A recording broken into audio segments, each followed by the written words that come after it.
सुनो जी, आपको मेरी कसम है, मुझे बताइए आखिर हमारे भाग्य के बदलने के पीछे क्या बात है। मुझे सच्चाई जाननी है। रूपा के कसम देने पर आदित्य सारी सच सच बात बता देता है। अरे वाह, ये तो बहुत ही खुशी की बात है। उन दोनों की ये सारी बातें मुखिया जी सुन लेते हैं। ओह, तो इसका मतलब ये है कि इस चिड़िया के हाथ में ही आदित्य के भाग्य की चाबी है। अगर मैं इस चिड़िया को अपने साथ ले जाऊं तो मेरा भाग्य भी बदल जाएगा। फिर अगले दिन सुबह होने पर मुखिया जी उन आदमियों के साथ आदित्य के यहाँ पहुँच जाते हैं।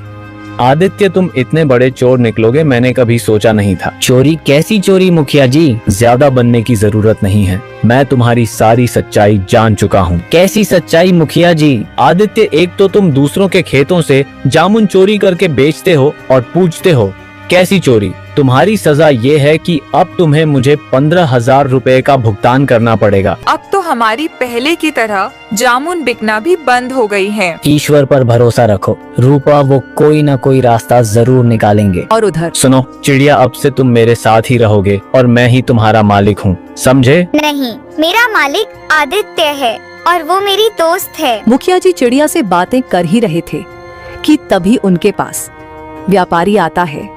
अरे रमेश भाई। हाँ मुखिया जी, मैं यहाँ एक काम से आया हूँ। कहिए क्या काम है? असल में मैं इस गांव को छोड़कर जा रहा हूँ और यहाँ मेरी बहुत सी जमीनें हैं जिन्हें मुझे बेचना है। तो मैं इसमें आपकी क्या मदद कर सकता हूँ? यही कि अगर आप मेरी सारी जमीनें खरीद ले तो बहुत अच्छा होगा, क्योंकि आपके सिवा इस गांव में मेरी इतनी सारी जमीनें कोई नहीं खरीद सकता। और कुछ दिनों में उन जमीनों को 2 गुनी कीमत में बेच देते हैं। अरे वाह, ये चिड़िया तो वाकई किस्मत की चाबी है। मुझे इसे सबसे छुपा कर रखना होगा। तो एक दिन मुखिया जी सिर्फ पिंजरे का गेट खुला ही रह जाता है और चिड़िया मौका पाते ही वहां से उड़ जाते हैं। जब थोड़ी देर बाद वह मुखिया जी आते हैं तो पिंजरे को खाली देखकर वो हैरान हो जाते हैं। अरे ये क्या, वो चिड़िया कहाँ चला गया?